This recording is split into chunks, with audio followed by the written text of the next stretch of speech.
In this video I will explain how atomic swap works on the example of atomx.online service. This swap is called atomic because as a result, either both users will receive the counterparty's transfer, or the transaction will be cancelled and everyone will keep their assets. Here is a flowchart of an exchange to demonstrate how it works. Before the exchange starts, Alice has 10 USDT, Polygon. Bob has 10 USDT BSC. They agreed to exchange 1-to-1. In the flowchart, Alice's actions are purple. For ease of perception, the browser in which Alice does her actions is also made purple. Here is Alice's MetaMask. We see 10 USDT in Polygon network. In Bob's MetaMask, we see 21.18 USDT in the BSC network, of which he wants to exchange 10. If they trusted each other, they would just send each other 10 USDT on different networks and that's it. The exchange is complete. But they don't trust each other. And to make the exchange, they decide to use atomic swap using the atomx.online service. Alice's first step is to transfer her USDT into a Polygon contract. Alice opens atomx.online, clicks the connect button at the top right to connect her wallet.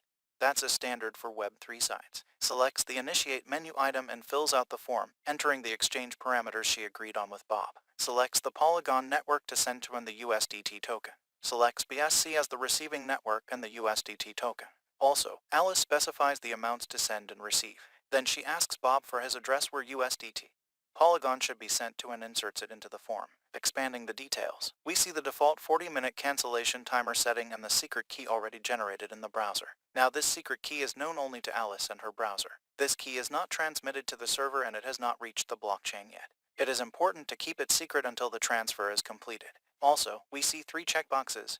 Let's see what they are for. Autosave secret as file saves the secret key as a file. It may be useful for manual exchange. Cover fee. If Bob doesn't have the base Polygon coin to pay for the contract call to complete the transaction, Alice can check the cover fee box and give him gas for the network commission. The software calculates this amount automatically for each blockchain.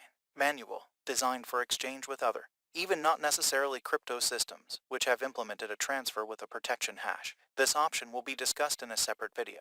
Alice clicks approve and create swap. Specifies the number of tokens to send in the field custom spending cup in MetaMask. Confirms the contract call with 10 USDT Polygon transferred to it.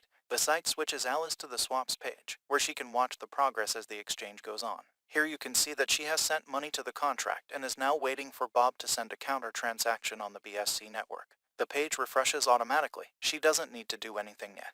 Let's take a look at the exchange flowchart. Alice's money is already in the contract, but Bob can't take it yet because the contract is designed so that Bob can only take the money if he provides the secret key. There is no secret key inside the contract, only a hash of the secret key. The hash allows you to verify if the right key is presented or not. If you need technical details, it is worth looking into how the SHA-256 hash function works. We use exactly SHA-256 for Bitcoin compatibility. Alice has already transferred the money into the Polygon contract, and now Bob is deciding whether to continue with the exchange. If Bob decides not to continue the exchange, he stops and he does not send Alice a counter transfer. In this case, he will not know the secret key and after the timer expires, Alice will cancel the transaction and will get her money back. Now, let's see how it works on the website. Bob goes to the swap section, selects the network where he expects to get the money, in this case Polygon. He sees the transfer with protection from Alice. The green numbers show how much time Bob has to complete the transaction.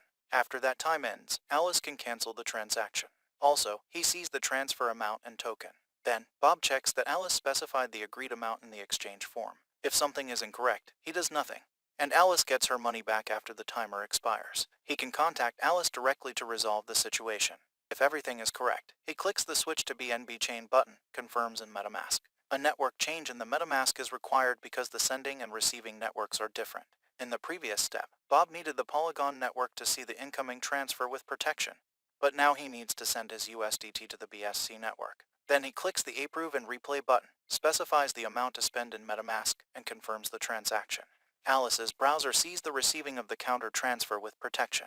There is a new button switch to BNB chain in order to change the network and accept the transfer by calling the contract. Let's see the flowchart for clarity. Now both transfers are inside contracts. Now Alice can get Bob's money on the BSC network because she knows the secret key which was generated by her browser when she started the exchange. Bob's browser took that same hash from the transaction on the Polygon network and used it in the BCS transaction. In this case, you could say that the hash is a lock that needs to be opened with the key to complete the operation. The key is not known to Bob, but the lock is known and both transactions now have the same lock. If Alice decides not to continue, Bob will not get the secret key and can cancel his transfer after the timer expires. On her side, Alice will wait for her timer to expire and cancel the transfer as well. Both will keep their original assets. If Alice decides to continue the exchange, let's go back to the site. Alice clicks the network change button on the BSC, confirms in MetaMask. After the network change, a redeem button appears. Alice clicks it and triggers an exchange contract, to which her browser passes the secret key. Confirms the call in MetaMask.